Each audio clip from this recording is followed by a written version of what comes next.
സാധാരണ മനുഷ്യ ശരീരത്തിലെ താപനില എത്രയാണ്? 37°C. ഒരു പ്രായപൂർത്തിയായ മനുഷ്യൻ്റെ ശരീരത്തിലെ അസ്ഥികളുടെ എണ്ണം എത്ര? 206. മനുഷ്യ ശരീരത്തിലെ പേശികളുടെ എണ്ണം എത്രയാണ്? 639. മനുഷ്യ ശരീരത്തിലെ ആകെ ക്രോമസോമുകളുടെ എണ്ണം എത്രയാണ്? 46. മനുഷ്യ ശരീരത്തിലെ വാരിയെല്ലുകളുടെ എണ്ണം എത്ര ജോഡിയാണ്? 12 ജോഡി. മനുഷ്യഹൃദയത്തിലെ അറകളുടെ എണ്ണം എത്ര? 4. ഒരു പ്രായപൂർത്തിയായ വ്യക്തിയിലെ പല്ലുകളുടെ എണ്ണം എത്ര? 32.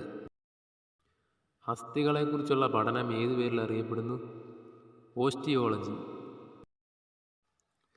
പേശികളെക്കുറിച്ചുള്ള പഠനത്തിന് പറയുന്ന പേരെന്താണ്? മയോളജി.